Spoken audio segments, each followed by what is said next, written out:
Listen to the Alok Nitin podcast at a YouTube near you.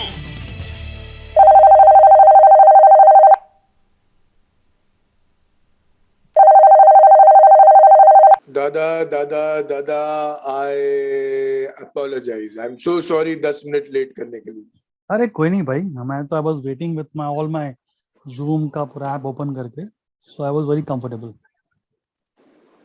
नहीं, ये सचमुच comfortable है. हम अपने अंदर अपने वर्क स्टेशन से काम कर रहे हैं और आज सैटरडे था दादा, बट बहुत ही हेक्टिक. मतलब सुबह से चालू ही है, कुछ ना कुछ एक के बाद एक कहानी निकलती जा रही है और मैं उनको सॉल्व करते जा रहा हूँ. और आज सैटरडे जरूर है, पर पता नहीं क्यों वो एक जो फ्रेश फीलिंग होती है ना, वो नहीं आ रही है.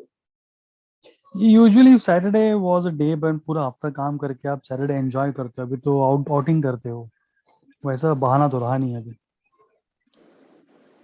आप सैटरडे संडे मंडे सब एक ही है. घर से काम करते हो, बाहर जाने को नहीं मिलता है, वीकेंड्स का माहौल नहीं होता है, तो there is no Saturday Monday, everything is Sunday. Yes. और एक कारण शायद फ्रेश फील करने का ये भी नहीं कि मैं आज नहा नहीं पाया. ये भगवान, I don't think we want to know that. नहीं, you should know about it. जो मेरा यूजुअल टाइम होता है, एक्चुअली क्या है, जैसे कि आपको पता ही है, हम लोग 10 साल से, मतलब है ना, पापा अपने लिए घर ढूंढ रहे थे. वो फाइनली जाके अभी 6 महीने पहले हुआ और हम लोग को अभी 3-4 महीने हुए इस नए घर में आए. और यहाँ पे भी हम लोग अभी गेट यूज्ड टू पीरियड हमारा चल रहा है. और ऊपर जो छत है, बालकनी या टेरेस जिसको बोलते हैं, वहां पे ना 2-3 रेत की बोरियां रखी हुई थी. और वो अभी 10-15 दिन में बोरियां, क्योंकि वो प्लास्टिक की थी, तो वो डिकम्पोज हो गई पानी की वजह से, और पूरी मिट्टी लगभग ऐसे फैलने लगी थी. उस पे आज मेरी नजर गई. वो 3 बोरी लगभग 20-20 किलो रेत होगी उनमें. उनको मैंने फिर से 3 नई ताजी क्या बोलते हैं उसको, पन्नियों में भरा, बोरियों में, और उसको नीचे उतारा. और उसमें मेरा मतलब दिन में 1 घंटा चला गया.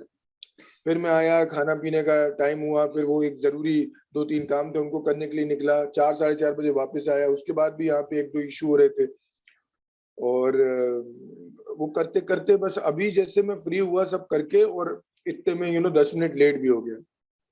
Nitin, वैसे I'm हाँ, not even sure कि we should be talking about personal lives because हम करते हैं कि हमारे we staying with our parents, हम घर बना रहे हैं, तो लोगों को, और कुछ एक पर्टिकुलर सज्जन को, तो पता है मैं किसकी बात कर रहा हूँ, जिन्होंने बड़ा प्यारा सा हमें कमेंट भेजा था, पर वो तुरंत डिलीट भी कर दिया बाद में. तो I don't know whether we should giving ideas to this people कि हम घर में पीपल तरह के लूजर है, पेरेंट्स के साथ रहता है अभी तक. So I think it's a very big misunderstanding कि we have chosen to stay with our parents to take care of them, isn't it? क्या बात है. No, we can always stay outside जैसे लोग हैं, but we think कि time has come where parents need us more than more than any other time. They're getting old, they need support, and we have to be there with them when they need us at this time of their lives. But खैर, क्या बात. I know तूने कहा था कि इसकी बात मत निकालना, but because you were talking about personal छत वगैरह, parents and all that, so I thought कि ये बंदे या बंदी जो भी थे, उसको एक मौका मिल जाएगा वापस कमेंट करने के लिए कि तुम लूजर हो, घर पेरेंट्स के साथ रहते हो. बट ऐसा नहीं है भाई, it's a choice that you have made. नहीं, मतलब आपने, मुझे लगता है, बहुत सही कहा है. और यू वांट टू गिव ये सम जिस शख्स की बात, reference to the other listeners कि हम क्यों ये बात कर रहे हैं. वो मैसेज आया था, हमने पढ़ा था. You want to just skip it and move ahead? नहीं, थोड़ा सा बात कर लेते हैं, कोई प्रॉब्लम नहीं, क्योंकि हमको तो किसी से भी प्रॉब्लम नहीं है दादा. बस बात ये है कि अगर किसी को ऐसा लग रहा है कि आज के समय में अपने पेरेंट्स के साथ रहना कोई गुनाह है.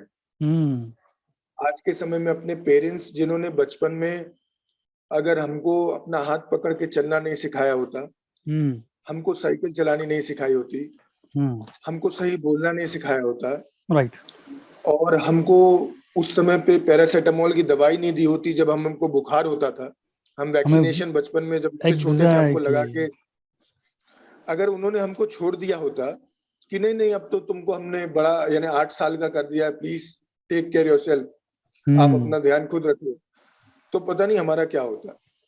और आज अगर किसी को ये लगता है कि भाई नहीं this is not by choice, sorry this is not by chance, this is by choice भाई, हम्म अगर आप हमको सुन रहे हैं, हम जानते हैं कि आपने जो लिखा वो आप थोड़ा ज्यादा पर्सनल हो गए और शायद आप हमको पर्सनली जानते भी हो तभी आप इतना आपने बोल दिया है, बट थोड़ा सा मैं आपको इसलिए और बताना चाहता हूँ अपने बारे में कि भाई दिस इज बाय चॉइस। हमको हमारे मीडिया करियर्स में वो संतुष्टि नहीं मिल रही थी जो हमको चाहिए थी। हम जिस सपनों को देख के जीना चाहते थे, जिन सपनों को रियलिटी में बदलना चाहते थे, हमको वो अलाउ नहीं किया जा रहा था, तो हमने अपने नए रास्ते चुने। और ऐसे हजारों लाखों लोग आपको मिलेंगे, हम नहीं है सिर्फ, जिन्होंने सिस्टम से बाहर निकले, सिस्टम का अध्ययन बाहर निकल के किया और फिर उसी सिस्टम में वापस आए और चेंजेस लेके आए।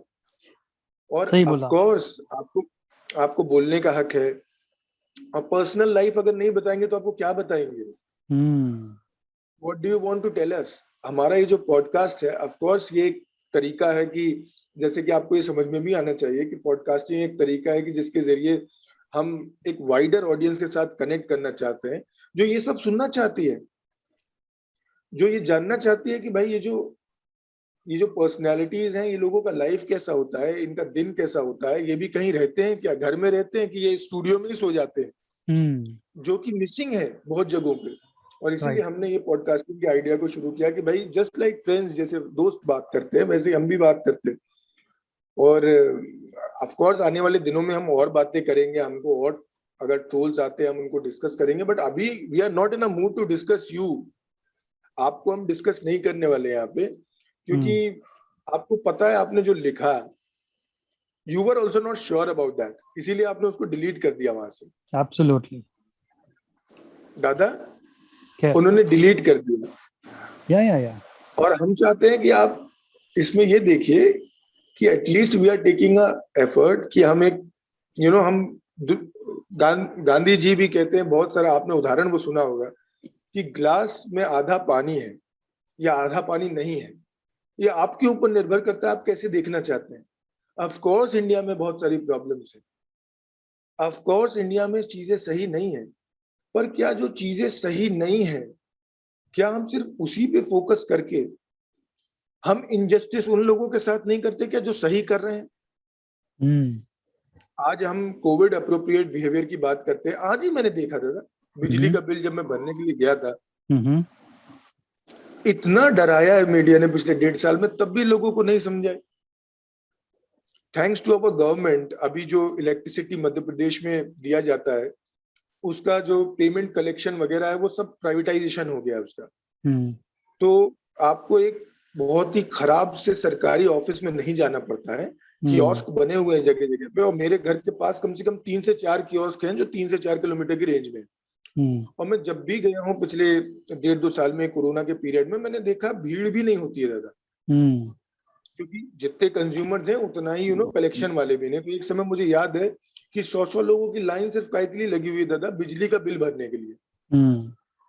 और आपको ये भी पता होगा कि अब तो बहुत सारे लोग ऑनलाइन वगैरह भरने लगे, लेकिन मेरे को वो ऑनलाइन कन्वीनियंट नहीं पड़ता है। मैं रोज कुछ ना कुछ काम से एक बार निकलता हूँ, तो ये जितने भी बिल्स वगैरह हैं सब पास में ही है, तो मैं जाके मैन्युअली उसको भर देता हूँ। अब आज मैं जब गया तो यू वोंट बिलीव, मात्र 5 लोगों की लाइन है। बराबर सरकार ने वहां पे होर्डिंग्स लगा रखे हैं, बैनर लगा रखे हैं कि 3 फुट की दूरी जरूरी है, मास्क पहने वगैरह। उसके बाद भी बेचारे ये 5 लोग घुसे हुए, एक दूसरे के बिल्कुल पास पास खड़े हुए। अब मैं ये बात आपको इसलिए नहीं बता रहा हूं कि मैं ये 5 लोगों को नीचा दिखाना चाहता हूं कि इनको अभी तक समझा नहीं, क्योंकि उससे फिर I am doing injustice to all those people जो मेरे जैसे हैं, जो फॉलो कर रहे हैं सिस्टम को, जो दूर रहते हैं। जैसे कल भावना कह रही थी कि भाई वो बिल्कुल कॉन्शियस होके घर से निकलती हैं कि सैनिटाइजर है कि नहीं, मास्क है कि नहीं, डिस्टेंस मेंटेन करना वगैरह। तो ऐसे कितने सारे इंडियंस हैं जो नियमों का पालन कर रहे हैं। तो मैं ये 4-5 की बात नहीं कर रहा हूँ, मैं इसलिए ये बता रहा हूँ आपको दादा कि मैंने अपना डिस्टेंस मेंटेन किया। गवर्नमेंट हमसे 3 फीट के लिए बोल रही है, मैं 6 फीट दूर खड़ा हुआ ये 5 लोगों से। आपको मालूम उसका असर क्या हुआ? मेरे बाद जो 4 लोग आए ना, वो भी 6-6 फीट की दूरी पे पीछे खड़े हुए। सही है, किसी ना किसी को शुरू करना पड़ेगा ये हमें। तो गुड। हम इनको सेलिब्रेट करना चाहते हैं यार। ये 4 लोग जो बाद में आए, जिन्होंने देखा कि नहीं ये सज्जन व्यक्ति 6 फीट दूर खड़े हैं, तो हम भी इनसे 6 फीट दूर रहें। और क्या प्रॉब्लम है दोस्त? What is your problem? अगर हम अच्छे लोगों की बात करें, आप जाइए ना, वैसे चैनल्स भी जाइए, बहुत सारे चल रहे हैं यार, बहुत सारे हैं जो सिर्फ आपको नेगेटिविटी बताएंगे। इनफैक्ट आज मैं बहुत अच्छा एक आर्टिकल पढ़ रहा था, हमारा एक बहुत ही अच्छा दैनिक अखबार है इंडिया का, दैनिक भास्कर। उसमें एक बहुत अच्छा आर्टिकल आया था दादा कि नेगेटिविटी को कैसे हराएं, नकारात्मकता को कैसे हराएं। तो उसमें जो कोई यूनिवर्सिटी की, फॉरेन यूनिवर्सिटी की रिसर्च को इन्होंने कोट किया और बोले कि कभी भी जब आपके मन में नकारात्मक ख्याल आ रहे हो, तो उनसे बाहर आने का सबसे अच्छा तरीका ये है कि आप उनको क्वेश्चन करें। कि जैसे किसी ने आपको बोल दिया या आपके मन में आ रहा है कि इंडिया खराब हो गया, इंडिया टू गियो, इंडिया में कुछ सही नहीं चल रहा है, गवर्नमेंट खराब है, लोग खराब है, सब खराब है। हो सकता है ऐसा विचार आ जाए आपके मन में, तो क्वेश्चन करिए, घर से बाहर निकलिए, देखिए क्या आपको कुछ खराब दिख रहा है। आप बाहर निकलेंगे ना घर से, तो देखेंगे लोग जिस भी स्थिति में है, अपने काम पे जा रहे हैं, पेट्रोल 105 रुपए चल रहा होगा, भरवा रहे हैं, अपने बच्चों के बाल कटवा रहे हैं, 12वीं क्लास के स्टूडेंट्स का अब रिजल्ट फाइनली आएगा उसकी चिंता कर रहे हैं, अपने लिए भले ही कम लेकिन दाल चावल अनाज खरीद रहे हैं। तो इस तरीके से अगर आपके मन में कोई नकारात्मक ख्याल आ रहा है, तो बोले आप रीजन आउट करिए ना उसको। मान मत लीजिए कि हाँ ये तो बिल्कुल सही बात बोल दी कि इंडिया इज गॉन, बोले, या एक प्रत्येक पार्टी ने इस देश को खराब कर दिया या इस देश को बना दिया, ऐसा मत सोचिए। बहुत ही बढ़िया दादा, मुझे लग रहा है ये बहुत ही अच्छी स्टार्ट है। और अभी आई एम फीलिंग फ्रेश, एकदम से मुझे बहुत फ्रेश लग रहा है अभी। चलो, good, very good, I am very happy for you. आपको मालूम है क्या, यहाँ पे 12th क्लास के बच्चों के अंदर, आज हिंदू पढ़ रहा था मैं, और बहुत अच्छा लगा, बहुत समय के बाद हिंदू पढ़ा, और उन्होंने बड़ा अच्छा फ्रंट पेज पे इसको कवर किया 12th क्लास के बच्चों का। उन्होंने अपना फीडबैक भी लिया चारों तरफ से, और उनके मुताबिक एक मिक्स्ड रिएक्शन इंडिया से मिला है। और ऑफ कोर्स सबको पता है कि 12th क्लास का सीबीएसई बोर्ड का और जो आईसीएसई बोर्ड का रिजल्ट है, वो पिछले सालों के परफॉर्मेंस को देखते हुए बनाया जाएगा। और इस पे एक मिक्स्ड रिएक्शन इंडिया से मिला है अकॉर्डिंग टू हिंदू। और कई लोग खुश हैं, कई लोग ऐसा फील कर रहे हैं कि यार कुछ और हो सकता था, कई लोग ये कह रहे हैं कि भाई हम तो एग्जाम देंगे। अच्छा, ये चीज आप देख रहे हो दादा, कितना अकोमोडेटिव स्टैंड है यहाँ पे सीबीएसई और आईसीएसई का, कि वो कह रहे हैं कि अगर आपको इस असेसमेंट से संतुष्टि नहीं है, तो जब चीजें नॉर्मल हो जाएंगी तब आप एक रेगुलर एग्जाम के लिए भी अपीयर कर पाओगे। That's great, that's amazing यार। मतलब अगर मान लो if I'm not happy with the present system, I can always give an exam again. हाँ, यानी एक्चुअली ये कितना बड़ा सिरदर्द कर सकता है ना, आप सोचिए कि अलग से फिर बच्चों को अकोमोडेट करना, उनका एग्जामिनेशन लेना, लेकिन ये ऑप्शन भी गवर्नमेंट ने अलाउ किया है बच्चों को, कि भाई हम आपके ऊपर थोप नहीं रहे। इफ यू थिंक कि हमने आपके मेरिट को सही जज नहीं किया है, तो you can of course give the examination when the things are good, conditions are good. Yeah, it's just is you know this argument में the person, the child will lose a year, but you know if he feels कि you know मैं actual exam देके I can get better marks, तो वो भी option open किया है। That's really amazing, I think. और अकोमोडेटिव स्टैंड है ना, सबसे अच्छी चीज ये है कि अगर आप देखिए 1.5-2 महीने पहले शुरू हुआ ये, कई लोग कह रहे हैं कि ये करना था तो पहले ही कर सकते थे, बट हु न्यू यार, आप लोग ऐसे कैसे एकदम से बोल देते हो कि ये पहले ही कर देना था। अरे भाई, हर दिन नई सिचुएशंस हमारे सामने आ रहे हैं, नए प्रॉब्लम्स हमारे पास आ रहे हैं। कोई सरकार, मतलब वो नहीं है, क्या बोलते हैं उसको दादा, सरकार के पास कोई वो नहीं है कि वो क्या बताते हैं ना, जिसमें अपन ऐसे कांच का वो बॉल जैसा रहता है, जिसमें अपन को आने वाला भविष्य दिख जाए, क्रिस्टल बॉल। वैसा कुछ तो है नहीं। अप्रैल मई में इतने बुरे हाल हो जाएंगे, ये किसी ने भी कहाँ गैस किया था। और उसके बाद जब ये सिचुएशन बनी तो उसको भी मैं देख रहा हूँ पिछले 1.5-2 महीने में ही हो गया दादा ये। बकायदा पैनल्स बने, कमिटी बनी, उन्होंने स्टडी किया कि हाँ भाई हम क्या कर सकते हैं, क्या नहीं कर सकते हैं। तो आई बिलीव सीबीएसई और आईसीएसई बोर्ड दोनों ने बहुत अच्छा रिस्पॉन्ड किया है।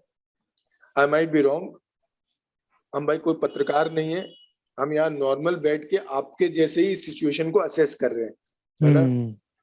तो ये मत हमको बोलने लग जाना कि तुम्हारा सब्सक्राइबर भाई बेस क्या है। तो एक हाँ, इस पॉइंट पे भी थोड़ा सा अपन इनको निपटा सकते हैं कि सर यानी ऐसा है क्या, ये जो इन्होंने हमको लिख के गए थे पर्सनली फिर हटा गए, इन्होंने ये भी बोला हमको कि आपका सब्सक्राइबर बेस क्या है, बोले आपके फॉलोअर्स क्या है, बोले कि आप ऐसा कमेंट कर रहे हैं। महात्मा गांधी जी के कितने सब्सक्राइबर थे भाई? जब वो देश में आए, उन्होंने जब ये सोचा, ये ठाना, उन्हें बोला गया कि हमें इस देश को आजाद करने के लिए एक मुहिम शुरू करनी पड़ेगी, उनके पास क्या सब्सक्राइबर्स थे? उनके पास क्या फॉलोअर्स थे? कोई नहीं जानता था महात्मा गांधी जी को, हमारे यहाँ के कुछ पॉलिटिकल लीडर्स के अलावा, कि ऐसी कोई पर्सनैलिटी भी है। मुझे लग रहा है तो कि you are comparing this with Mahatma ji, तो अगेन वो बंदा, वो सज्जन को लगेगा कि कि कंपेयर कर रहा है podcast with Mahatma ji. The point there we are trying to make is you and me know ये कौन है, वो हम दोनों को पता है। एंड जस्ट दैट कि आप जिसने लिखा है ये, you are definitely going through tough times. So if you want to reach out to us, you can connect with us and we'll take it on our stride कि चल ठीक है यार, अपना दोस्त ने लिखा है तो दोस्त में होता है ऐसा। Okay, before we move on to the most important news, Nitin, मैं एक चीज लेकिन और बोलना चाहता हूँ थोड़ा सा, बस एक लास्ट बात बोल के फिर अपन आगे बढ़ते हैं कि वो मतलब जो सब्सक्राइबर वाली बात है वो सही है, लेकिन वो कोई तरीका नहीं है दोस्त। आज छोड़ दीजिए, मेरी बात छोड़ दीजिए आप, हम लोग तो बहुत छोटे हैं। मैं महात्मा गांधी का भी, चलिए ठीक है, छोटे मुंह बड़ी बात ही कह देता हूं मैं कि मैंने कह दी, पर मेरे पिताजी के पास कोई सब्सक्राइबर बेस नहीं। मेरी फूफा जी के पास कोई सब्सक्राइबर बेस नहीं। मैं उनकी बात नहीं मानूं क्या? that's okay. I हमें mean, यानी मतलब आज हाँ, हमें अपनी बात यानी मनवाने के लिए आप यानी ये कह रहे हैं कि भाई सब्सक्राइबर बेस होना चाहिए आपके पास। नहीं Nitin, you and I know कि ये जो जिसने लिखा है is going through tough times, and हमने कहा है कि भैया हमारे साथ सामना के बात कर लो, so that's okay. I mean, we're taking everything in our stride, but the most important thing happened yesterday. Mikha Singh, a flying Sikh, is no more, Nitin. हाँ, वो काफी दुख की बात है दादा। I mean, जब भाग मिल्खा भाग आई थी, तो I was there to attend the press conference. जब वो होता ना मीडिया के सामने थिएटर में they show the trailer. उस टाइम पे Milkha Singh was there with us, standing in front of, next to Farhan and all that. But we did not realize his achievements till we saw the movie. Movie देखने के बाद we realize कि वो बंदे ने क्या achievement किया था एक जिंदगी में यार। क्या बात है। I mean, कठिनाई, परेशानी, पैर से खून निकल रहा है, फिर भी वो नेशनल अवार्ड जीता उसने, रिकॉर्ड तोड़ा उसने, फिर ऑस्ट्रेलिया गया, we know he found a girl over there, but then he came back and focus करके लद्दाख में ट्रेनिंग करके, what an amazing man he was यार। और मतलब सचमुच वो, हाँ ऑफ कोर्स मुझे भी मिल्खा सर के बारे में ज्यादा नहीं पता था जब तक फरहान अख्तर उनको सामने लेके आए इस फिल्म के माध्यम से, और उनको देखा तो हम सब में कहीं ना कहीं एक मिल्खा है जो जागने के लिए तैयार है, भागने के लिए तैयार है। इक्विपमेंट्स नहीं है, पैसा नहीं है, पहचान नहीं है, सिफारिश नहीं है, पर जज्बा है। भागेंगे, दौड़ेंगे, आगे निकलेंगे। वो निकले, हम सबको प्रेरणा दी कि भाई रुकना नहीं है, झुकना नहीं है, बस तू भाग मिल्खा। हमको हमारे अंदर ये जो भाव है, जो सेंटिमेंट है, ये डालने के लिए मिल्खा सिंह हमेशा हमारे साथ रहने वाले हैं. He is for ever. Oh yes, he is a legend and legend don't die. हम सबको उनसे सीखना चाहिए कि आज हो सकता है आपके पास कुछ ना हो सकता है आपके पास वो नंबर्स ना हो जो कई लोग मांग रहे हैं, बट आपको अपना एफर्ट डालते जाना है and good things will follow. Yes, and good news is also coming from Mumbai. वो ये है कि कल क्या से 30 to 44 एज के जो ब्रैकेट है उनको भी वैक्सीन मिलना शुरू हो जाएगी. अब ये कौन सा ब्रैकेट, एक मिनट फिर से बोलिए जरा, मेरे को तो सुनाई नहीं दिया. 30 to 44. अच्छा, अभी ऐसा कर रहे हैं क्या आप? क्या अच्छा 30 से 40 तक, अभी पूरा 18 से नहीं खोल रहे मतलब? हाँ 18 से देख के से खुल जाएगा. बट इट जस्ट दैट कि जो फिगर्स जो आ रहे हैं, जो मतलब महाराष्ट्र में मुंबई में जो वैक्सीन दिए हैं, दे आर वेरी एनकरेजिंग. कितने करोड़ों लोगों को वैक्सीन मिल गया है. So that's just goes to prove कि जो अप्रैल मई में जो हंगामा हुआ था 15-20 दिन के लिए, जिसमें इतना नेगेटिविटी थी, अब वो लोग कहाँ हैं? Why are they not writing about these things कि लाखों करोड़ों को वैक्सीन मिल रहा है, दिन में इतने वैक्सीन हो रहे हैं. प्राइवेट हॉस्पिटल में ही कुछ नियरली 20 लाख डोजेस दे चुके हैं हम तक.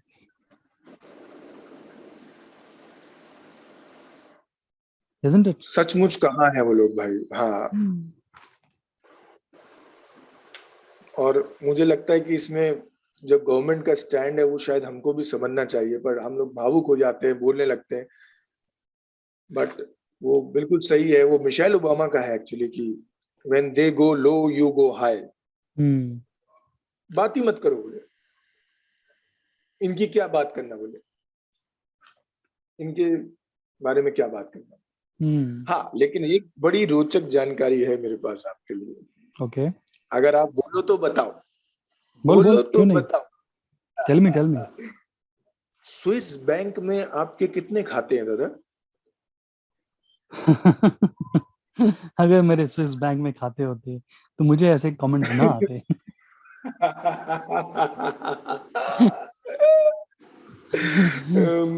स्विस बैंक में जितने भी भारतीयों के खाते हैं, उसका एक असेसमेंट, मतलब स्विट्जरलैंड का जो नेशनल बैंक है, सेंट्रल बैंक है, जैसे अपना आरबीआई है, वो हर साल जारी करता है. उसमें एक बड़ी चौंका देने वाली बात यह है दादा कि 2018 में और 2019 में इंडियंस का पैसा स्विस बैंक्स में कम हो रहा था. ओके. पर कोरोना ईयर 2020 में ये पैसा फिर बढ़ने लगा है. क्या बात है. आपको मालूम है किस रेंज में है अभी पैसा इंडियंस का वहां पे? नहीं. 7,000 करोड़ की रेंज में.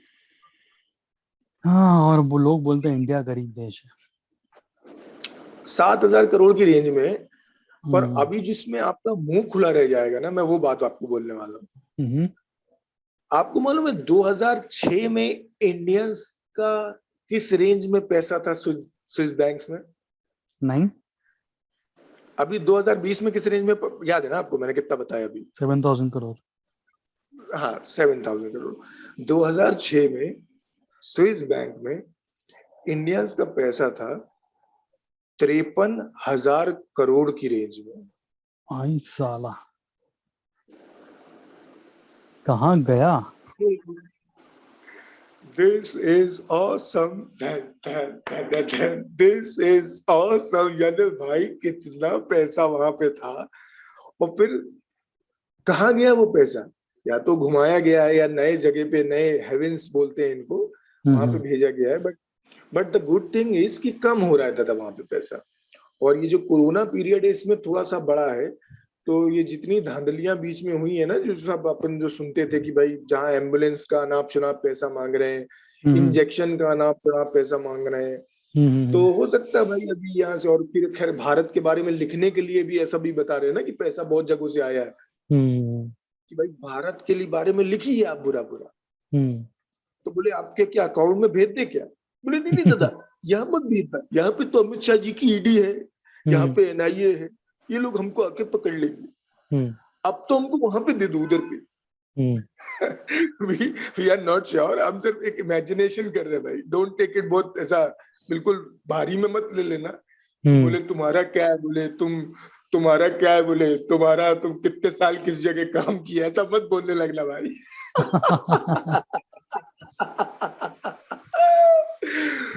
तो आपको क्या लगता है दादा, क्या कारण होगा? वैसे पूछना बेकार है, लेकिन फिर भी थोड़ा सा जो कोरोना ईयर में पैसा वहां बढ़ा है, ऑनेस्टली अब नो आप आइडिया, गाना मत बिकॉज गा देना कि Nitin it happens only in India. वो तो होता ही है, मतलब ऐसे यहाँ पे ऐसी चीजें होती हैं जो दुनिया में कहीं नहीं हो सकती है। लेकिन with this regard I have no idea, because Swiss bank का मैंने वो the Wolf of Wall Street देखा था, तो उस टाइम पे वो जिस तरह से पैसे लेके जाता है स्विट्जरलैंड में और वो करता है, तो वी नो कि वहाँ पे स्विट्जरलैंड ने ऐसा बना रखा है माहौल कि you it's a really safe haven for money. And obviously जो लोग जमा करते हैं पैसा, they are talking, you are talking in crore यार। जो इतना बंदा पैसा लगाता है उसको पता है वो क्या कर रहा है। वैसे आज अब ना मेरे मैंने पास आपके लिए अच्छा, हाँ प्लीज। एक बहुत बड़ी गलती कर दी यार, हैव टू क्या? कन्फेस। मैंने शेरनी देख ली।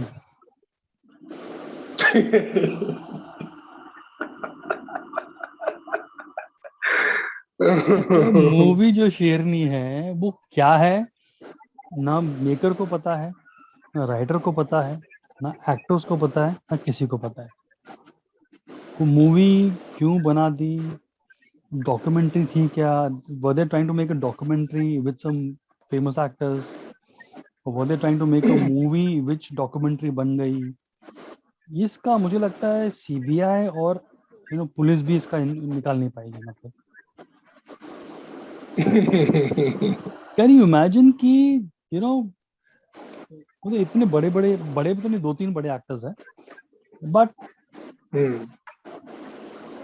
यू मेक अ मूवी जिसका objective is very noble, but it falls on so many levels because story नहीं है, स्क्रीन प्ले नहीं है, म्यूजिक नहीं है, कैरेक्टराइजेशन नहीं है, अच्छे डायलॉग्स नहीं हैं, जो एक्टिंग कर रहे हैं वो बड़ी बड़े डिसइंटरेस्ट के साथ एक्टिंग कर रहे हैं।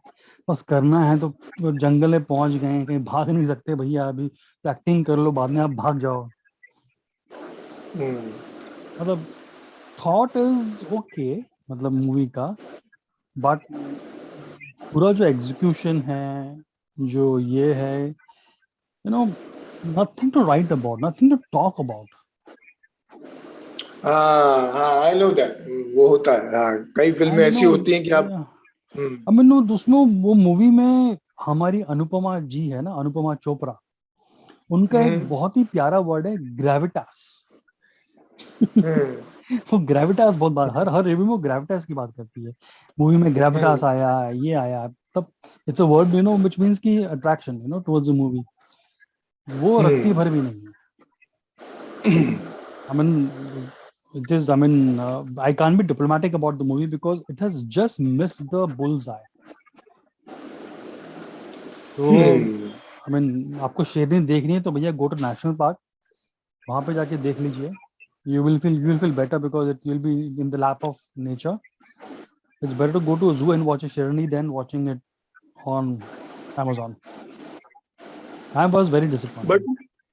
बट उसमें कम से कम ये इंटरेस्टिंग जरूर है कि मतलब, और ऑफ कोर्स देखिए क्या है ना दादा, एक ऑडियंस है वहां पे जो बहुत ज्यादा वाइल्ड लाइफ प्रेमी है। तो हो सकता है ये उनको बहुत ज्यादा अपील करे। Not at all. मतलब मेरे दो तीन फ्रेंड्स हैं वो आर एनवायरमेंटलिस्ट, वो एनवायरमेंट की बात करते हैं, उनसे मैंने बात की थी। इनफैक्ट हम्म, उनको लगता है कि इट्स मिस्ड अपॉर्चुनिटी। अगर इसको बराबर अच्छे से बनाया होता with with better hmm, scripting, more layers in the sub plots and all that, तो this could have send a amazing message to the whole world कि इंडिया है, talking about forest officers, forest department वगैरह वगैरह, right? They just miss the point. I mean, just little disappointment यार, मतलब really. अम्मी मतलब I was expecting कि चल यार 50% तो होगा, तो यार वहां भी क्रॉस नहीं कर पाया साला। मतलब हम्म, पूरे पिक्चर में एक ऐसा आई कांट इवन से कि एक डायलॉग है, देख ये डायलॉग मूवी में अच्छा था, it's just hmm, such a tasteless bland. पूरा मतलब वो निकल जाती है picture and doesn't hit you at any levels. Hmm. Do you feel कि क्या बना दिया है तूने यार, क्यों बना दिया है यार, मतलब यार मेरी ये सबसे बड़ी गलती थी कि मैंने वो देखा, और देन मेरा गो टू है इज ऑलवेज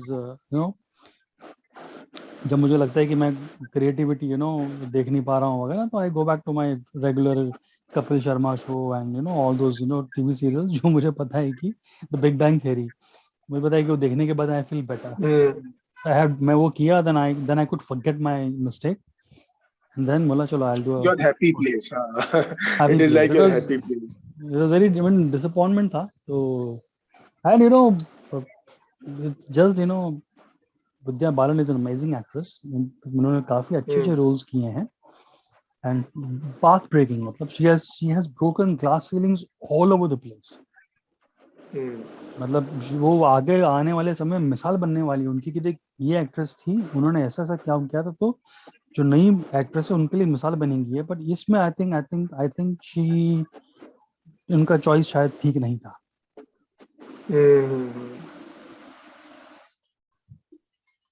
अब मैं तो इसको इस तरह देखता हूँ कि भाई चलो ठीक है, ऐसा कुछ नहीं है, एक्सपेरिमेंट्स होने चाहिए, एक्सपेरिमेंट्स करना चाहिए, उससे भी हमको बहुत कुछ सीखने मिलता है। कई बार मतलब जितना अच्छा हमको फेलियर सिखाता है उतना अच्छा सक्सेस कभी नहीं सिखा पाता है। तो may be this new guy Amit Masurkar जो है, जिन्होंने वो इसके पहले न्यूटन बनाई थी, जो अपैरेंटली अपने इंडिया की तरफ से बेस्ट फॉरेन फिल्म कैटेगरी में वहां ऑस्कर्स नहीं, भी गई थी। Newton was a very good movie.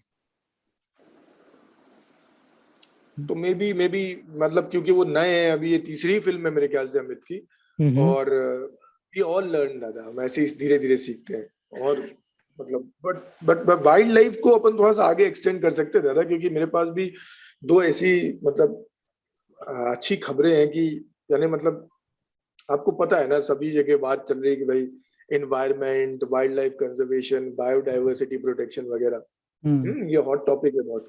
और अभी अपेरेंटली 1-1.5 साल में जब वर्ल्ड थोड़ा रुका तो लोगों को रियलाइज भी हुआ है कि कितना जरूरी है हमारे इन रिसोर्सेस को कंजर्व करना। Yes yes. और ऐसा लग रहा है कि अभी 2 इंडिया के ऐसे स्टेट्स हैं जहां पे एक बड़ा बैटल चल रहा था, मैन वर्सेस वाइल्ड, और उसमें विक्ट्री वाइल्ड की हुई है। पहला किस्सा है हरियाणा का, जहां पे दादा मैं आपको बताना चाहता हूँ, अरावली माउंटेन रेंज जो है ना, उसका एक हिस्सा फॉरेस्ट के अंडर में भी आता है। तो एक बहुत बड़ा इलाका है जो अरावली फॉरेस्ट लैंड के अंतर्गत आता है, उस पे करीबन 10,000 इलीगल घर बने हुए हैं। और ये किस्सा हरियाणा में लकरपुर खोरी करके एक गांव है, और उसको स्टेट गवर्नमेंट वहां की डिमोलिश कर रही थी, तो किसी ने स्टे लगाया और फाइनली आज सुप्रीम कोर्ट ने उसमें, द हिंदू की खबर है ये, तो सुप्रीम कोर्ट ने उसमें बोल दिया है कि ये फॉरेस्ट लैंड को खाली कराया जाए, डेमोलिशन ड्राइव को नहीं रोका जाएगा। स्टेट गवर्नमेंट ये जितने 10,000 लोग और पीड़ित परिवार हैं उनका रिहेबिलिटेशन और रिसेटलमेंट करे, लेकिन ये जो जंगल का एरिया है वो तो जंगल का एरिया रहेगा, इसको डिमोलिश किया जाए। Very good. सुप्रीम कोर्ट ने ये ऑब्जर्वेशन दिया है कि बोले आप इलीगली किसी जगह पे कब्जा करके रूल ऑफ लॉ का सहारा नहीं ले सकते। देख हमारे मुंबई में भी जो RM मिल्क कॉलोनी में जो मेट्रो का कार शेड बनाया था, फाइनली वो कार शेड खत्म करके it has been declared as a forest. अच्छा। So I mean that is a very amazing gift that this government has given to Mumbaikars. तो डेफिनेटली जहाँ भी अत्याचार होता है तो सुप्रीम कोर्ट अथॉरिटीज आके करती हैं अच्छा, नो डाउट अबाउट इट। तो मतलब अच्छी बात ये है कि भाई देखिए, सही है, कई हो सकते हैं कि भाई आपका घर अगर ऐसे टूट रहा होता ना तो आपको समझ में आता, बिल्कुल सही बात है, तो बड़ी अनफॉर्चुनेट स्थिति है। बट हम लोगों को कितने साल रहना है? मैक्सिमम 100 साल, अगर सब कुछ अच्छा चला। दुनिया तो भाई एटर्निटी तक चलने वाली है। तो हम कब तक अपने स्वार्थों के लिए, अपने 100 साल के स्वार्थों के लिए इन जंगलों को हटाते जाएंगे, काटते जाएंगे, कि आगे वाली जनरेशन के लिए कुछ छोड़े ही नहीं, मतलब ऐसा वाइल्ड लाइफ के प्रति हमारी कोई जिम्मेदारी नहीं है ना, मतलब ऐसा। तो इट इज गुड कि यानी मतलब ये सेंस सभी के अंदर आ रहा है कि नहीं भाई अब नहीं हो गया, अभी तक कर लिया आपने, लेकिन प्लीज। दूसरा किस्सा है असम का दादा, वहां पे क्या है, बहुत ही इंटरेस्टिंग द हिंदू का आर्टिकल है, और यहीं से ये लोग यूपीएससी के क्वेश्चंस भी प्रीलिम्स के बनाते हैं, इसलिए और इम्पोर्टेंट है। असम में गुवाहाटी से 15-20 किलोमीटर की दूरी पर एक वेटलैंड है जो कि रामसर कन्वेंशन के अंदर भी में भी आता है, अंडर में आता है। उसका नाम है दीपोर बील। अब दीपोर बील एक ऐसा वेटलैंड, अब क्योंकि वो वेटलैंड है तो वो बहुत सारी वाइल्ड लाइफ, वाइल्ड बर्ड्स को, माइग्रेटरी बर्ड्स को आकर्षित करता है अपनी तरफ, और उसी के पास से ना एक ब्रॉड गेज रेल लाइन निकलती है। तो ऐसे कई किस्से हुए हैं बेचारे, जब मासूम हमारे एलिफेंट्स, हाथी ट्रेन से बेचारे दुर्घटनाग्रस्त हो गए और उनकी जान चली गई। अभी स्टेट गवर्नमेंट ने खुद इनिशिएटिव लेके सेंट्रल गवर्नमेंट को लिखा है कि ये जो ब्रॉड गेज रेल लाइन है, इसका मतलब रीअलाइनमेंट करके इसको यहाँ से दूर किया जाए ताकि वाइल्ड लाइफ को हम प्रोटेक्ट कर सकें। तो एक स्टेट में जहां जुडिशरी आके वाइल्ड लाइफ को बताइए, दूसरी स्टेट में एग्जीक्यूटिव ने खुद ये निर्णय लिया कि भाई हम इस वाइल्ड लाइफ को बचाएंगे। तो ये दो वाइल्ड लाइफ यानी in connection with Vidya Balan और शेरनी, इसीलिए मैं बताया आपको। नहीं, it's good. I mean, there are efforts being done, but ये man versus environment है, and development versus environment है, तो to strike the right balance is always a tricky thing. But ये चैलेंज हमेशा रहेगा, मुझे लगता है। और बस हमको वही देखना है कि भाई अब कितना और करना है, मतलब है ना, हम कहाँ पे हाथ रोक सकते हैं कि ठीक है भाई इसकी अभी जरूरत नहीं है, इतनी सारी जगह, इतनी सारी जमीन है, यहीं पे क्यों करना भाई, चलो कहीं और कर लेते हैं। मतलब थोड़ा सा अब वो, एंड इट इज गुड कि वो सब सोचना सबने शुरू कर दिया है, मतलब। और आज द हिंदू पढ़ रहा था तो मैं आज उसमें एक और बड़ी यूनिक चीज देखा कि उन्होंने सैटेलाइट इमेज भी दे रखा था इंडिया का, वेदर दिखाते हुए, जो साधारणतः मैंने और किसी अखबार में देखा नहीं, तो मुझे बड़ा अच्छा लगा। और जबरदस्त बादल है दादा इंडिया के ऊपर अभी। हाँ, पूरा ग्रिप कर रहा है रेन मानसून पूरी इंडिया को, साउथ वेस्ट मानसून, हाँ, पूरी तरीके से, मतलब पूरा ऐसा इंडिया कवर्ड लग रहा है। और उन्होंने प्रेडिक्शन भी किया कि आने वाले 2-3 दिनों में मतलब रेनफॉल हर जगह के लिए लिखी हुई, लगभग पूरे इंटायर इंडिया के लिए। और सही है।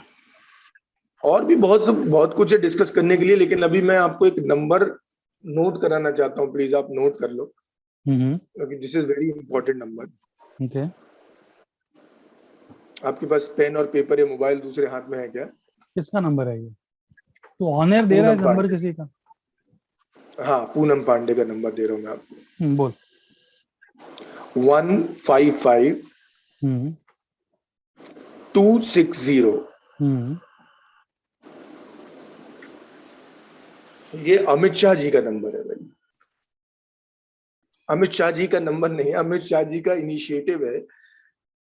आपने सुना क्या था पिछले 1.5-2-3 महीने में ना एकदम से बहुत ज्यादा केसेस साइबर फ्रॉड्स के बढ़े हैं। फेसबुक के जरिए, व्हाट्सएप के जरिए, ये जो पेटीएम वगैरह अपन यूज करते हैं इसके जरिए। You just told me you're giving me Poonam पांडे's number. You're giving me Amit शाह's number now. मतलब ये क्या गड़बड़ है? नहीं, अमित शाह जी का भी नहीं है ये नंबर, ये अमित शाह जी की एक बनाई हुई हेल्पलाइन नंबर का नंबर है। तो पूनम पांडे क्या है ना, पूनम पांडे नहीं बोलता तो आप नंबर नोट नहीं करते। Very clever Nitin Bharti. नहीं, ये नंबर इसलिए बहुत काम का है दादा कि इसको अप्रैल के महीने में एक सॉफ्ट रन के जरिए लॉन्च किया गया था। और अप्रैल के महीने से सॉफ्ट रन में चलते समय ही इसने करीबन 2 करोड़ रुपए के साइबर फ्रॉड को रोक लिया है होने से।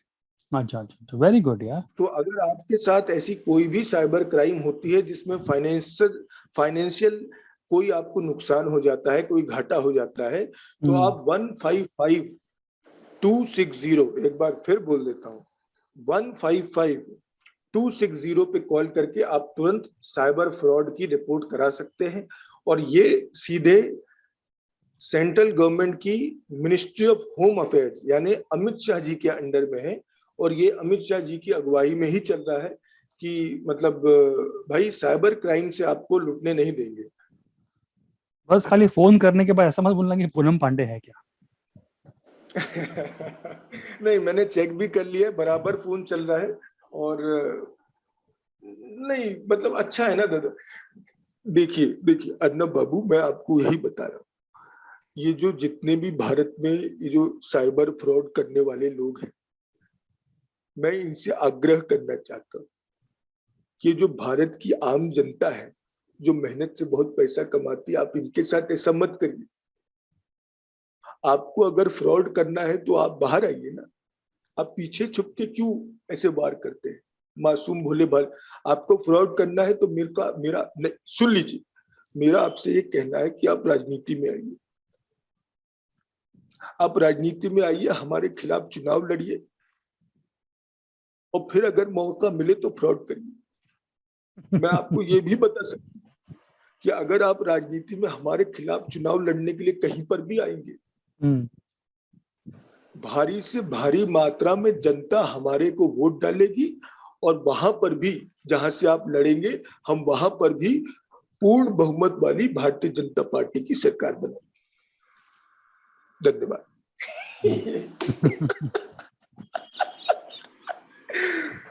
और जाते जाते एक ऐसी खबर जिस पर आप फिदा हो जाने वाले हो। आपके सपने को जब से हमने पॉडकास्ट शुरू किया है, 1.5 महीने के अंदर किसी ने साकार कर दिया है। टीवीएस मोटर कंपनी ने दादा एक यूनिक इलेक्ट्रॉनिक स्कूटर लॉन्च कर दिया बेंगलुरु और दिल्ली में। भाई अमेजिंग लग रहा है वो दिखने में, ऑसम है बिल्कुल। कहीं से भी ऐसा नहीं लग रहा है कि वो इलेक्ट्रिसिटी रन है, बिल्कुल जैसे नॉर्मल एक्टिवा एक्सेस वगैरह दिखते हैं उस तरीके का दिख रहा है। ओके, क्या डिटेल्स क्या है मतलब उसके? How do you charge? हाँ वही बता रहा हूँ, बस एक ही प्रॉब्लम है, महंगी बहुत ज्यादा है। कितना 1,15,000 रुपए। ओ बाप रे बाप। नहीं, लेकिन ओ बाप रे बाप आप वापस अंदर ले लो, क्योंकि अगर आप थोड़ा सा मैथमेटिक्स करके देखो ना, अगर आप करके देखो, पेन उठाना चाहो अगर, 1,15,000 अभी थोड़ा सा बुरा लग रहा है क्योंकि इसका लॉन्च प्राइस है, बट आई एम श्योर आने वाले दिनों में ये कम करेंगे। नहीं एक्चुअली मैं नॉर्मल जो बाइक्स होती है पेट्रोल वाले भी 75-80 की आ जाती है आजकल। हाँ वो भी तो दादा उतनी ही चली जा रही है। और इसमें सबसे बड़ा एक एडवांटेज क्या है कि जैसे आपने मान लो अभी 1,15,000 का कुछ तो भी कहीं से जुगाड़ करके खरीद भी लिया मान लो, तो आप अगर मान लो 2,000 रुपए का पेट्रोल एक महीने में डलाते हैं, आपको वो नहीं डलाना पड़ेगा। 12 महीने के आपने बचा लिए 24,000 रुपए, 2 साल में आपने बचा लिया 48,000 रुपए। तो 1,15,000 में से 48 को हटा दीजिए तो कीमत तो लगभग उतनी ही आ गई जितने में ये आजकल की आधुनिक मोटर स्कूटर्स आपको मिलते हैं। और आपका बिजली से चल रहा है, मस्त बढ़िया, घर के नीचे ही चार्ज करो, कोई दिक्कत नहीं, इधर उधर घूमो, और बिजली उतनी महंगी अभी है नहीं। और उसपे से ऊपर से अगर भाई ये लोगों ने इतना अच्छा बना लिया है इसको, जो दिखने में मुझे तो बहुत ही प्रॉमिसिंग लगी, तो मुझे लगता है इसमें सरकार ने भी आगे आना चाहिए। सरकार इसमें थोड़ी सी सब्सिडी अलाउ कर सकती है कि भाई 5 से 10,000 रुपए की सरकार अपनी तरफ से छूट दिला दे, क्योंकि भाई इससे ऑफकोर्स फिर पेट्रोल की कीमतों पे भी आने मतलब थोड़ी कमी आएगी कि इतनी जरूरत नहीं होगी पेट्रोल की बारे में। और दूसरा एक फायदा ये मिलेगा कि पोल्यूशन कम होगा। तो आप जो सपना 1 महीने पहले जब हमने पॉडकास्ट शुरू किया था कि यू सेड ना, आई एम राइट ना, यू सेड कि यार मेरा जो अगला व्हीकल होगा वो इलेक्ट्रिक व्हीकल ही होने वाला है। नहीं, ये टीवीएस आईक्यूब की बात कर रहे हैं। टीवीएस मोटर कंपनी ने आपका सपना सच कर दिया है। क्या बात है, टीवीएस आईक्यूब की बात कर रहा है ना? आईक्यूब की बात कर रहा है ना तू? उसका कुछ नाम भी है क्या? नाम नहीं देखा मैंने। नहीं, टीवीएस आईक्यूब है। मैं I am watching the website, it is 75 kilometres top range है and it is sounds looking really amazing यार। मस्त व्हाइट कलर की। बहुत है दादा, 75 पे कौन भगाता है? नहीं, वो तो टॉप स्पीड है, बट एकदम बैटरी भी लिथियम बैटरी पैक्स है, यू नो, और you know it's very nice यार, very nice. This is what we need यार। आई मीन पेट्रोल के भाव इतने लगातार बढ़ रहे हैं, I am sure people will lap on to this. वही तो दादा, बस ये लोग मास प्रोडक्शन करें और थोड़ा सा मतलब इसमें गवर्नमेंट भी आगे आए और बोले कि नहीं नहीं भाई हम देखिए इसमें छूट दिला रहे हैं आपको, आप लीजिए ये वाला, फटाफट लीजिए और इसको ही चलाइए बोले। नहीं, इसमें ऐप भी है उसका, and then obviously you know जो स्क्रीन है हाथ के बीच में होता है ना जो स्क्रीन, वो भी पूरा डिजिटल है। इट्स लुकिंग रियली नाइस यार। नहीं, लुक वाइज वो बहुत ही अच्छी लग रही है और थैंक गॉड उन्होंने ऐसा किया। अगर वो थोड़ा सा भी आजू बाजू ऐसा उटपटांग बनाते ना, तो लोग अपने आप को पता है कितने ज्यादा कॉन्शियस है ना लुक वगैरह को लेके, राइट, तो वो नहीं लेते थे। लेकिन ये इन्होंने बिल्कुल यानी बहुत ही अच्छा बना दिया भाई। इज लुकिंग तो like any other two wheeler Activa types, लेकिन बस इलेक्ट्रिक है।